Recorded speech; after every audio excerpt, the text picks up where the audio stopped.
This podcast contains strong language and adult situations. If that's not your thing, you've been warned.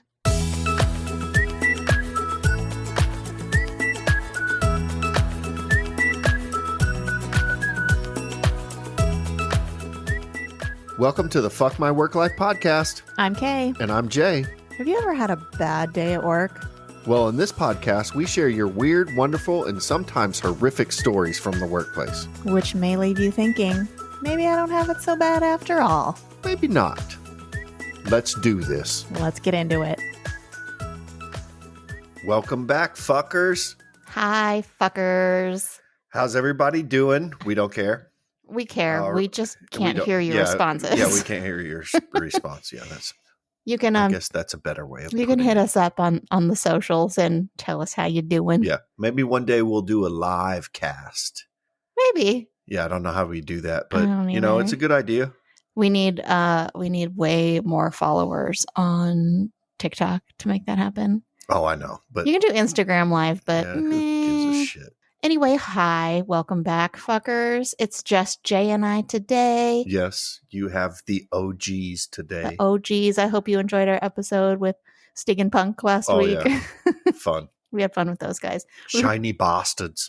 We recorded that like a couple months before it came out, but still, we had a good time with them. Check that out. It's called The Golden Mup. What other kind of housekeeping things do we have? We got our first Patreon member. We did. Thank you. Here is your official shout out, even though you wish to remain anonymous. Thank you, anonymous Patreon. Yes, thank you. And we love you. Yeah. And then, our cat is starting to meow because that's how he works. Yep. He's going to make a musical for a while. A couple weeks ago, we joined Effin' Cultured. Oh, yeah. That was so much fun. That was for the roast. Insane. It was the roast of Captain Crunch, the cereal mascot, and then other such cereal mascots. I just sat and listened. Like, I'm not funny in that way, but holy fuck, that was hilarious. Yeah, that was fun. Go check that out. Effin' Cultured is the podcast, and it was the roast of Captain Crunch. Yeah, I think by the time everyone was done roasting, didn't I just climb on the couch and pass out? Sort of. Yeah. You drank like an entire 12-pack of that like weird White Claw.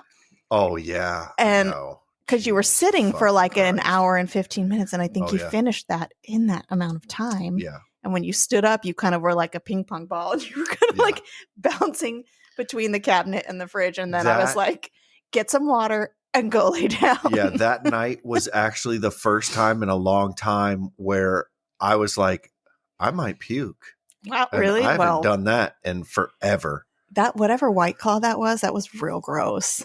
It has that like real saccharine taste. I don't know what it was. My memories of it was pretty good, but I was fucking hammered. Yeah. So, it definitely didn't make me feel good. Yeah. And I've had a 12-pack of White Claw before, and just the regular. What was this? Yeah, just the regular. This was it's not the Surge, but it was like a mix-up kind of thing, like where they would take two flavors and put them together, And some of them were okay.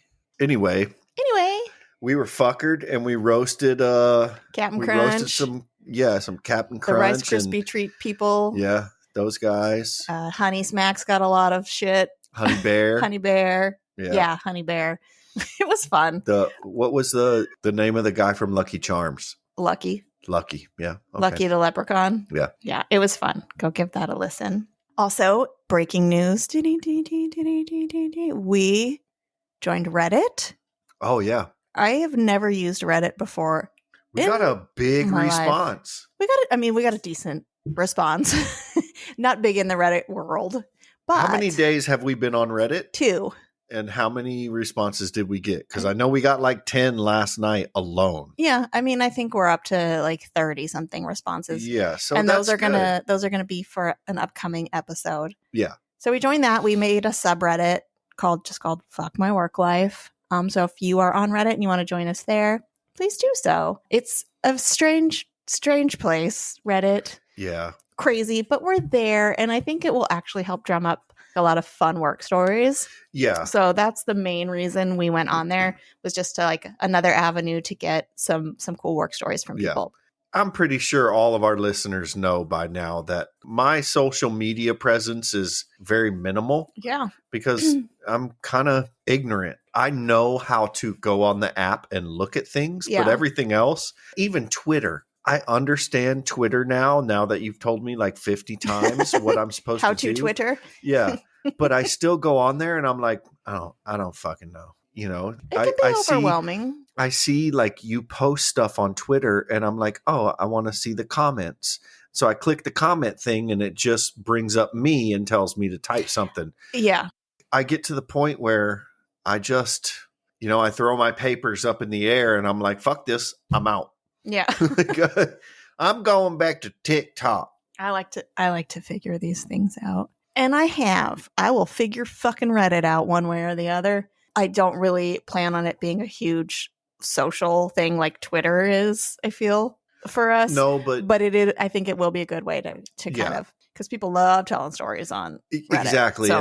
And people do love Reddit. And I think that if we gain traction there, it will just build and build and build. And then people will just leave stories there. Hopefully. That's the plan. And I think it'll be better than just asking people to email us stories. Yeah.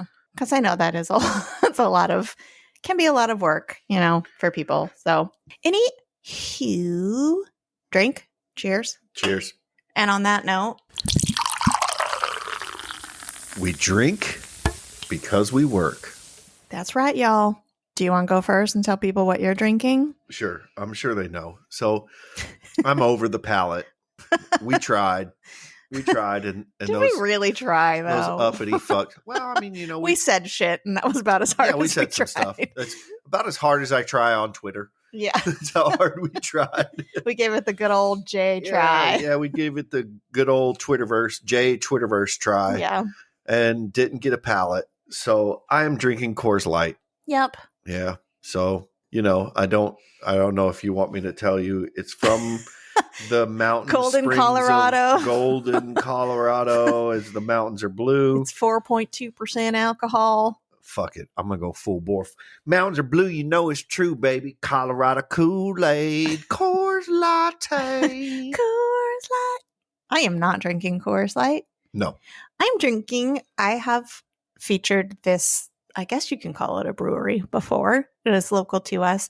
It is a hard kombucha brewery called Local Roots. And today I am drinking their Safari Ride, which is actually part of the Can for a Cause. And proceeds from the sale or purchase of this particular flavor goes to the San Diego Zoo Wildlife Alliance. So yeah. I like that. This flavor has got orange passion fruit, South African honeybush, lemongrass, and lion's mane.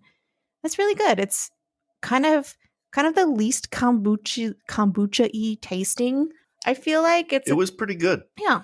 It tastes good. It's for a good cause. And it gets you fucked. Gets me drunk. It's 6% alcohol. It's more than Coors Light. By volume. That's right. What's Coors Light? Like 4 point? Who gives Isn't a fuck? Isn't it 4.2? Yeah. That's We Drink Because We Work. If you want to share what you're drinking, hashtag. We drink because we work. That's right. That's right. Cheers, y'all. So that brings us to our weekly distractions. Yes. I'm going to let you go first. Okay. Yeah. Are you going to rant for a while on yours? No, I'm not going to rant. Okay. So mine is, last Sunday, what did we do? Oh, we went to a birthday party Saturday night. And so Sunday was kind of recovery day. Yeah. I did not get out of my pajamas all day. Spent most of the day on the couch and then the rest of the afternoon working on my macrame wall hanging. But while doing both of those things, I discovered I think it was on Peacock. I think it's originally an Oxygen show, but they have it on Peacock. It's called In Ice Cold Blood. Jesus fucking so Christ, this show. It's kind of like a true crime documentary series, similar to I guess a Dateline type of thing. Mm-hmm. But we all have heard of my love for one, true crime, and two, Law and Order SVU.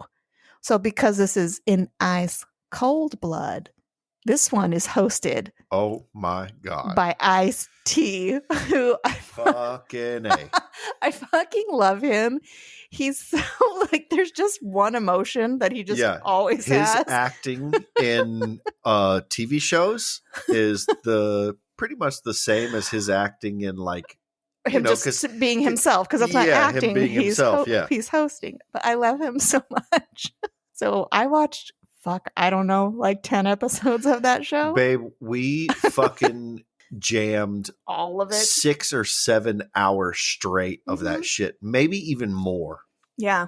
And I was into it because I liked the true crime too. Yeah. You know? And a lot of the stories, like, I kind of knew, but it was cool to kind of get a more in-depth perspective and stuff. So that was totally my distraction that day. And I actually can't wait to get to finishing it, because I think there's like at least a season and a half left for that. So that's my weekly distraction. That's good. What is yours? Well, mine is neighbor drama. Yeah. We've got a lot of that around here. Yeah. Within the past couple of weeks, we've gotten quite a bit, but there's one in particular that I've been paying attention to. Well, because you've got like the straight view from your garage. Yeah. So I do a lot of work in my garage. Everybody knows I do like the custom painting and whatever. And we have a neighbor who's not actually a neighbor. He's a squatter. Yay. And so we had neighbors months ago that lived in our neighborhood, and I guess they brought this guy in. I don't know. I don't know. But what the relation is, like how he ended up living there. I don't know how he ended up living there, but they brought him in, and then they basically took off because our neighborhood is not like, you can get a lease, but they don't want to do leases unless you insist. So it's kind of a month-to-month thing. So all you need to do is give a 30-day notice and you can move out. So they brought this guy in, and let's just say his sleep is smoked out of a bowl. And I don't mean weed. What does that mean? He's a fucking tweaker. He does not sleep. That's what I mean. Like, if he needs a nap, he smokes more tweak. And then that puts you to sleep? No. I don't get it. It wakes you up. Okay. It refreshes you like you took a nap. Okay. Not the nap itself, but the feeling of a nap. The afterwards. feeling. Got you. Okay. Okay. I was like, what? I thought tweak had the opposite effect. Yeah. Okay. So this guy's a total fucking tweaker. Oh, yeah. He's always like taking shit apart and putting it back together. His garage is full of, I swear, it's like he has like one random piece of something sitting there, and you're like, where was the fucking rest of it? You know? Yeah. And he's always doing something. You know, I take the dog out at 8:00 at night, every night, give or take 10 or 15 minutes. And he's in his garage. And then we go to bed at, or we go to work at 6:00, 5:45 in between there. She usually goes out around like 5:15, 5:30 in the morning. And he's in his garage. Still there. He's still fucking there. He is a total tweaker, squatter. Yeah. Well, did you already mention that the roommates bounced? Yeah, the roommates, I hadn't mentioned that yet. Okay, sorry. I go off on the side. Yeah. I need to focus. Focus, Jay. Focus. Yeah. So the people who originally lived there, and I felt like they did pretty well. They had a Tesla. Oh, it was and those they had people. a BMW. They were drug dealers. Who the fuck knows? Who knows? But they bounced. Yeah. And this guy was like, I'm going to stay. Yeah. And this was last year. Yeah. It's been a while. It's April now. And this was like before Thanksgiving. Yeah. It's been a long time. They were gone. So it's been months. And I know the people who run this place, and there has been no rent paid. Yeah. There has been no attempt to pay rent. There has been no, how can I catch up? It's basically, the manager here was told, oh, you think the cops are going to get me out?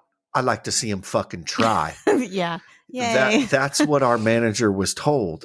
And it's just like, Jesus fucking Christ. And now there's the whole court process where you serve them the eviction, but you got to go to court to validate that you're able to do that. And so you go to court and you validate that you're able to serve them the eviction. You serve them the eviction, and then they have 90 days at that point to try to like come clean with everything they owe. And then after the 90 days, then you have to go to the sheriff, and the sheriff have to serve them with a lockout date. And then that can take a couple weeks, Right. and then they get the so it's been months of this shit. And now the lockout date was given for April 20th, which was 2 days ago. I know, it's kind of fitting. Yeah. But it was 2 days ago. And I was like, okay, the lockout date's 4/20. And like, I got beer. I wanted to take the day off work. We were totally fucking planning on going out to our garage and just chilling in a chair with beer. And watching. And we come home from work, because we're nosy. Yeah. And shit was still in front of the garage. Littered all over the hallway. Yeah, like there's a walkway above the garage. Like all of that was littered with shit. And I talked to the manager and I was like, dude, what's going on? And he was like, well, the lockout date is April 20th, but the sheriff has a week to actually come remove the person. So basically the 20th becomes the 27th. Right. Because his garage is still full of shit. Yeah. And what do they do? What do they do at that point? If they come to finally do it and his shit is still there, does he just have to they close the garage, vacate that shit, or they close the garage, they change the locks, anything that's left inside of there and anything that is left in the garage, the neighborhood puts in a storage unit, which is basically going to be an empty garage that they have here. Yeah. They put it into storage and they have 30 days to get it. Well, not to get it, to come clean with all of their back payments. That's not going to happen. They can get their stuff back. So basically anything that's left with this guy, because he's a squatter, he loses. So, okay. So you also mentioned that you were told that normally it's just one sheriff that comes out to remove the person. Sorry, guys, this has nothing to do with work. We will get to work stories. Whatever, but this is manager's work. True. It's his work life. It is his and fuck his work life. Fuck his work life. Yeah. Didn't they say that normally there's one sheriff that comes out to remove someone, but they know of this guy, like he's done this before. Yeah, he's well known around our probably county, city. Yeah. So they're sending like 3 squad cars when they finally and typically kick him out. Typically the sheriff comes. This is what the manager told me. The sheriff comes and the maintenance man and the manager go to the apartment with the sheriff. They knock on the door. They tell the person, okay, you have Now's to go. The time. Yeah. And if they're not there, if they don't answer the door, then, they have keys. Yeah. So they open it. I was picturing like a battering ram, but I'm like, oh yeah, they have keys. The sheriff goes through, makes sure no one is there. In there, yeah. And then they have the maintenance man change the locks and everything, and everything gets shut up and locked, and that's it. But for this guy, the manager and the maintenance man are not allowed to be anywhere around. Yeah. And 3 sheriffs are going to go and basically fight this guy to remove him, because that's the way it always goes down. And once they have him removed and basically arrested and off the property. Will he be arrested? If he tries to fight him? Well, yeah. Yeah. Do you think that's why they're sending 3? Because when they served him with the final notice, he was like, wasn't he like combative? What's the fucking word I'm looking for? Combative with the sheriff at that point. So they were probably like, okay, this guy's going to be trouble. We're sending more. And, the fire marshal comes through and he says things, and he always has his van parked in front of his garage. In the fire zone. And the fire marshal said, I'm going to tow this van if I see it parked in front of the garage again. And so called the tow truck. Tow truck driver gets there. Fire marshal isn't there. Police aren't there. Manager's not there. Dude pulls a knife on the fucking tow truck driver. So the tow truck driver was like, I love all right, where I live. Yeah, I know. Love where I live. It's crazy because where we live, like our city, our neighborhood, it's not that bad. Well, there's shitty people everywhere. Yeah, it's just that one bad egg. And we tell this story and it's like fuck, dude, how many people have died in your neighborhood in the last year? Because it seems like we have had the evidence technician roll through here a few times in the 4 years we've lived here and shit. It's never anything cool. No. It's usually drug shit. There's a lot of drug shit that goes on everywhere. What was I going to say? I forget. Anyway, that's my weekly distraction. You've been the old lady gossip. My God. Just I see the manager walking and I'm like, I know I'm a nosy honky, but tell me the hot goss. Yeah, you gotta let me know what's going on, man. I need that hot goss. Yeah, it's crazy. Yeah. So you guys. So there you go. If you guys want to share your weekly distraction, #weekly distraction. And let us know. I'm trying to imagine the picture I will post for our weekly distraction for this. It might be just like an old lady out on her lawn. Yeah. Or like the old lady with the little have you ever seen the picture of the old lady with the listening device where it's like a big dome and she's pointing it? Anywho, #weekly distraction. We hope you guys are doing stuff to distract you from your work. If you hate your work, if you like your work, fuck you. What is next on the docket? We have a story. A work story. We're finally going to get to some work stories. This story comes to us from our buddy Dan over at the Casting Views podcast. He's part of our little brain trust group, and he has a really cool podcast with his nephew Lou, so go check that out, Casting Views. And here's his story. Hey there. So many years ago, I worked at a recovery auditing company. Basically, we took companies' databases and accounts, etc., and worked out if they have overpaid invoices or double paid, etc., ultimately trying to see if we could recover money back for them. My role was in IT, creating scripts to link the databases and producing an output which the auditors could use to do the magic and see if they could claim money back. So far, not so interesting, right? Well, here's where it does get interesting.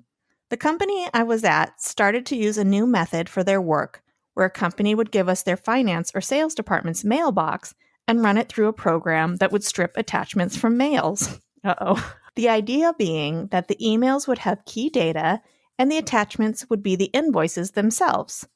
Once this program had run, you had to open 2 attachments to make sure it had worked correctly and wasn't a corrupted run. Often happened, and you would have to repeat the process. 9 times out of 10, you would open up and see an invoice. This one time, I opened it up and was presented with a movie clip of hardcore pornography. I shut it down ASAP, of course. However, I heard laughter behind me, and it had clearly been seen by that person who also couldn't believe it. The program was we couldn't remove the attachments, so we had to send it to auditors as is with a warning. I had no idea how many clips there were, but it was clear this department had sent porn around to each other and had caught up in there. At work! I got it now. So they're like running this script through these emails, and anything with attachments, it pops up. They had to check and a couple they're sending attachments. Porn back and forth to each other. As attachments. In the work email. Yeah, this was probably a while ago. You dummies. You never saw porn in your work email? I mean, I think before everyone realized that this shit doesn't go away, they were like, here, check out this. Look at this. Actually, they would be like, look at this hardcore porn. They're in the UK. Oh, rightio, she's getting banged up the ass. Yeah? Yeah, look at how they gap her. Sorry, Dan. Okay. Sent porn around to each other and it caught up in there. The rule was we had to try 2 attachments. And yep, the second was a different clip, but still pornography. It was only the once it happened and was just unbelievable that it had to happen to me, but also that the department was pinging pornography around like it was a harmless meme. Yeah. Thank you, Dan. Thanks, Dan. Oh, man. Don't do that shit at work. Save it for home, people. Oh, no, Dan did. Dan. Come on, Dan. He saved it for home. You know better. Damn you, Dan. Come on. Thank you for the story. Yeah, but it was really good. It was really good, porn. Yeah. It's my favorite kind. Sensual. Sensual. Okay, before we get into our next story, we are going to hear a quick promo from the Derazzled podcast. So they kind of take bad movies and try to make them better. Bedazzle them? Kind of. Derazzle them? I mean, I think that's kind of the gist. Yeah. So let's listen to that. This is Jack and Joe from Derazzled, the podcast that takes award-winning worst films and fixes them. It's not enough to just point out when a movie is bad. Which we do. Or to discover why a movie is so bad. Which we do. We go ahead and fix the whole dang thing. Yeah, we do. Bad movies. Good writing. A special brand of stupid. That's Derazzled. New episodes every other Tuesday. Fresh and hot. Find Derazzled on Spotify, Apple Podcasts, Good Pods, or any of your favorite podcasting spots. We're sure to razzle-dazzle ya.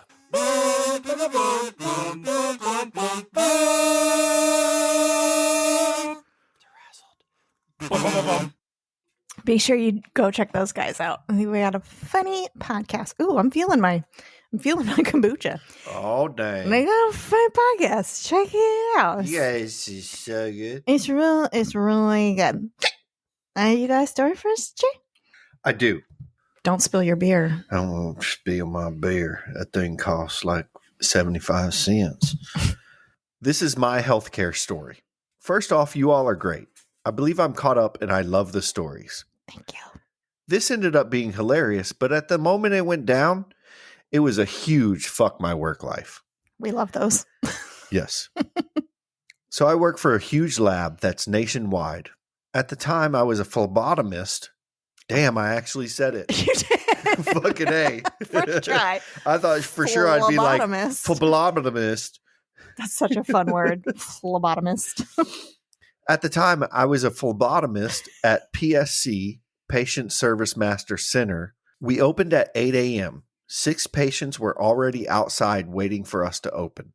No one likes this. I want at least 20 minutes to finish my coffee and take a deep breath. Jeez. So once the first person was registered, I started taking them back to draw their blood. Is that what a phlebotomist is? Phlebotomy. Phlebotomist.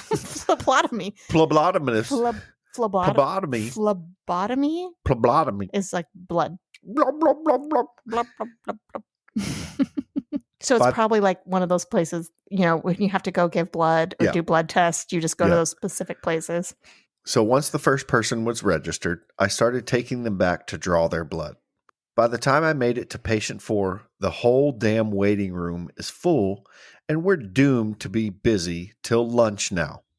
That's never fun. Oh, you poor bastards. You have to work all the way up to your lunch break. The day goes by faster when you're busy.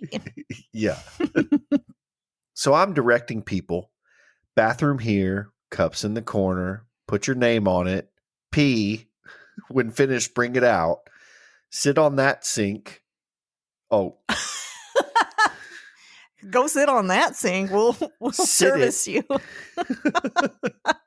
Sit it on that sink, then have a seat here. If I'm not there, I'll be there in a minute. Shit gets crazy sometimes. So while my morning goes on, I must have a fuck my work life look on my face, I think that's just my normal look now. I think that's most people's. I just didn't want to be here that day. The next patient is a man in probably his mid-60s. I needed blood and urine. So I told him the whole bathroom spill and told him I'd be waiting for him when he got out. 10 minutes go by. 15 minutes go by. This old fucker was in there for almost 20 minutes. Aww. And I'm finally like, fuck it. We can cancel the urine. Aww. Go to knock on the door and he opens it. Relief sets in. That he didn't find a dead man there. Relief sets in. And I tell him where to sit for the blood draw. I confirm his name and date of birth, and I'm ready to stick. It's good that I know that, because every time I go to, have a blood test they're going to stick ya. I'm like, these motherfuckers get off on just, jabbing people with needles. Yeah. They have to. Phlebotomists. He proceeded to tell me, as he is sitting down, that he's sorry it took so long. I reply, no problem. He said, yeah, that's the first time I had to give a semen. Oh, my God. That's the first time I've had to give a semen sample before. Where did he think he was? Who the fuck knows? I tried so hard to keep a professional look on my face. Don't know if I did, but inside my head, I'm screaming, "What the fuck, you stupid old bastard. You did what? There's fucking jizz in that cup?" I stuttered, what? He says, "Semen, sperm. That's what you wanted, right?" Kind of confused and realizing he might have messed up. Urine is what I wanted, not semen. Oh, well, you want me to throw it away? Oh, poor old guy. He's probably hard of hearing. Yes, please. Yeah, it probably took him a long time. He probably chafed his fucking rod. God. You guys don't have any porn in here? Do you have some salve for my chafed rod? So he asked me if I wanted him to throw it away. I said, "Yes, please." Okay. As he got up and passes me, he pivots, puts his hand on my shoulder and says, "Dude, I'm just playing with you." Straight-faced as fuck. What?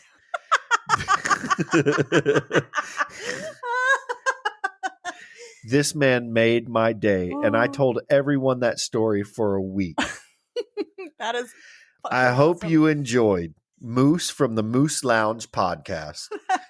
Oh, what a stellar awesome. old man. I can picture my dad doing something like that. That's the old man I'm going to be. Yeah, I can picture you also doing something like that. I mean, I could do it now. Yeah, you would do it now. Oh, that's awesome. Thank you for that story. I have to read the next story, but like I'm all hot from laughing. From all that jizz talk. Ew. Yeah. Ew, David. Yeah.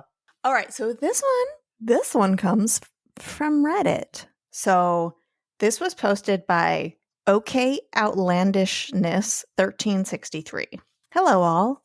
For some background, I, 32 female, recently shared a story about my experience at Sam's Club with an extreme Karen who I thought worked there a few weeks ago, and here I am with another debacle. For context, I am 5 feet a quarter inch and weigh 110 pounds soaking wet with all my clothes on. Karen was by far more than capable of loading her own groceries. So I made my trip to get more dog food and some other grocery stuff from Sam's Club today.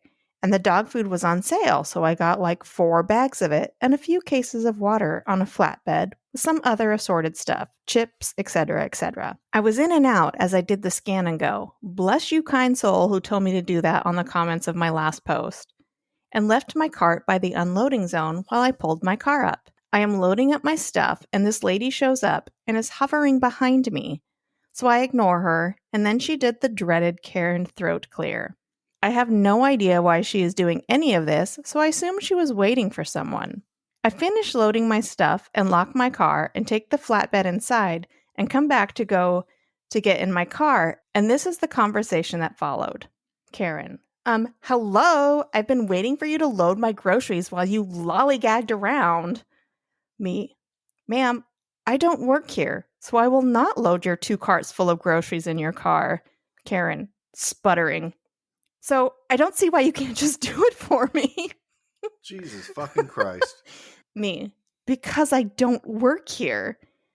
Karen: wow, you really have the audacity to say that to me? Me: yes, because I don't work here. At that point, it was like being in a hamster wheel trying to follow her logic as to why she would think a random person would help her load her groceries. So I just got in my car and shut the door as she was still ranting about the whole thing and drove away. So not really a work story, but kind of work related. Yeah. Fucking people. I don't even know what to say. Right? I'm still lost. People are insane. I'm lost in the stupidity of some people. Yeah. Okay, so maybe you thought that person worked there and you were going to be a bitch. But then once they say, I don't work here, just turn around and fucking walk away. You don't have to prove your fucking point to anyone. Yeah, exactly. Is that the hill you're going to die on? Right? Well, I thought she worked here, So now I'm just not going to let it go because to me, she works here now. So you load my fucking groceries. People are fucking crazy. They're fucking crazy. I am done with the world. The end. If you guys have stories, send them to us. You can email them. You can send us a voicemail. All that info will be at the end of the show. Yeah. And now we have 4 more states. How you feeling? I'm a little tipsy. Yeah, I think so. Is my face red? No. So now we're going to do the next 4 states in our weirdest jobs segment. By state segment. Yes. Yeah. You want to do the first 2? I will. So these are we have 4 today. The first one is New Hampshire. And their weirdest job is ash artist.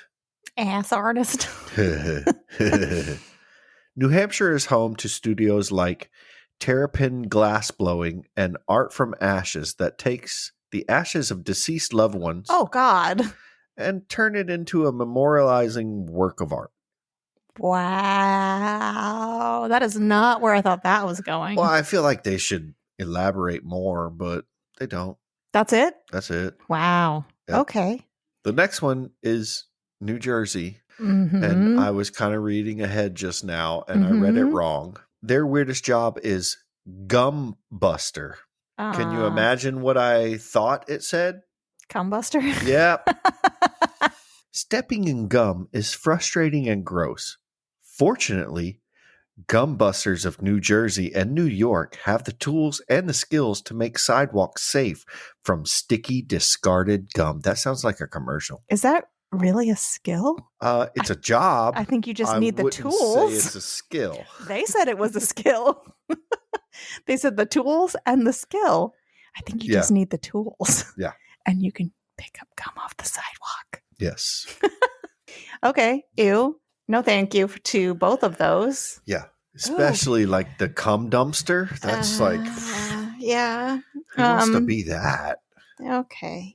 The ash artist, like who wants to be fucking painting with ash, with like deceased ashes? Could you imagine if you sneezed and or you like sneezed as you were like mixing the paint to make the art? Because they're basically I'm guessing they're using the ash and like mixing it with paints to make different colors and do art. Or it could be like a charcoal drawing, You can just use the ashes to smear shit on a canvas. I don't know. But still. Yeah. If you sneezed. Just spray. What are you going to do? Spray the people everywhere with your sneeze. Gross. Ew, gross. Yeah. Okay, our next state is New Mexico. We have the 4 news today. All the news states. New Hampshire, New Jersey, New Mexico, and you'll find out. Oh, I bet you can't guess. Okay, New Mexico, weirdest job. Chief sniffer. What? Chief sniffer. So, are you sniffing chiefs? Or are you ahead of all the other sniffers? Is chief sniffer. Oh, okay. Some like the head guy who sniffs something. I'm like, okay, well, who's the chief? Who know. are you sniffing? Well, we'll find out. I got you. If you're sniffing the chief, or you're in charge. Like the head of sniffing. Yeah, you're in charge of the sniffing. I am CSO, Chief Sniffer Officer. Fucking A. All right, George Aldrich works for NASA out of the White Sands Test Facility near Las Cruces as a chemical specialist, but he is better known as their chief sniffer. So this isn't an official job title. That's just what they fucking call him. Come on. His job is to sniff out any potentially annoying or nauseating odors lingering on items that will be confined with astronauts on missions in confined spaces for potentially months at a time. Do you think like this guy just didn't have enough work to do and they're like, what can we give him to do? He had been there for like 20 years, so they couldn't just make him go away. We can't fire him. Yeah. So what can he do? Let's just make him fucking smell shit that's going on. Do you realize that spaceship. Astronauts, everything they eat comes out of a fucking tube, like a toothpaste tube? Yeah. So don't they have that like freeze-dried their fucking gas is going to be horrible up there. And they're astronauts. But as long as nothing else in there will have a potentially unpleasing odor as they are in space. Yeah. I mean, Weird. I can take 15 G's of force against my body to make it up to space. But I can't smell your farts. But I don't want to smell anything weird. Yeah. So pay this guy $150,000 a year to sniff my pencil to make sure it doesn't smell weird. I bet George makes more than that.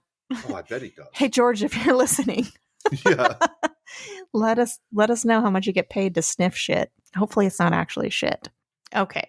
Last state for today is New York. And their weirdest job, really? New York? Yeah, absolutely not. Is fortune cookie writer. Oh, okay. How about human fecal matter remover? Yeah, I'm sure that exists. They have the same skills as the gum. Because the gum dumpster or whatever it was. The gum buster. Writing fucking fortune cookies does not take over that. Right. Okay.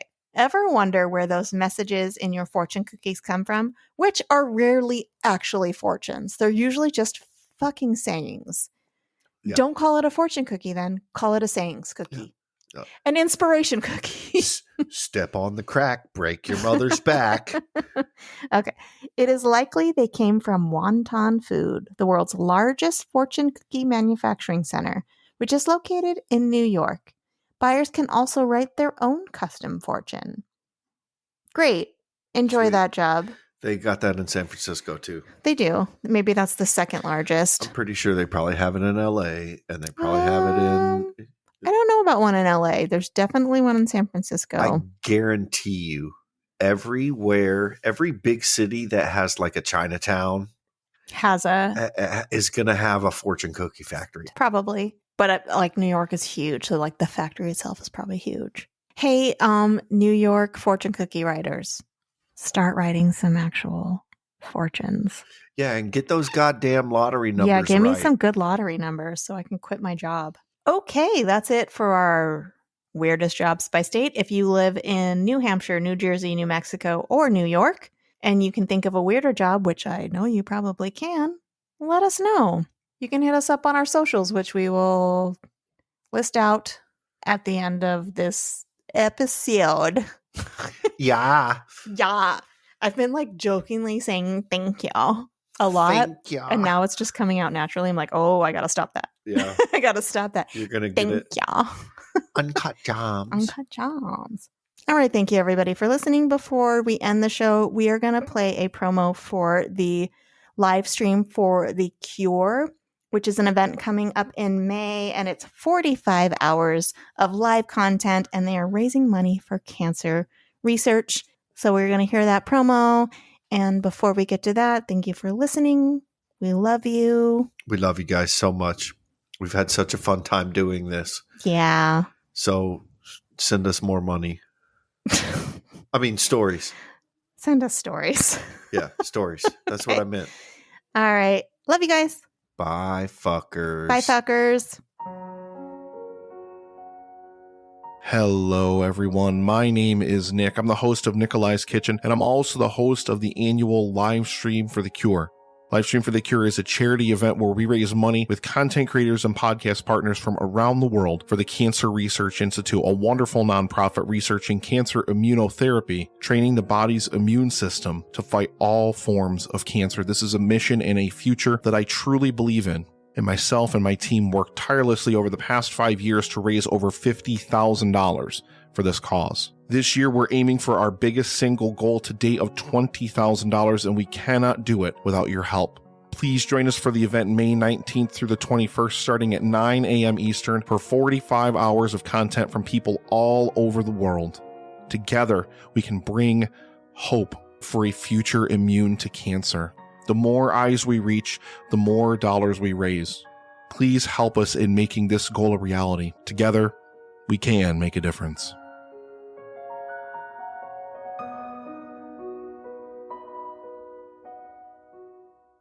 If you have a workplace story you'd like to share, email it to us at fmwlpod@gmail.com or call the rant line at 310-818-3273. You can find Fuck My Work Life on all major podcast platforms. If you like our podcast, please consider giving us a 5-star rating on Apple, Spotify, Good Pods, or Podchaser. If you'd like to become a patron, check out our Patreon, where you can get access to all kinds of fun perks like swag, bonus content, and virtual happy hours. And of course, please remember to support indie podcasts. They're working hard to provide amazing content for you. Yeah, man. Yeah, man. Until next week, bye fuckers.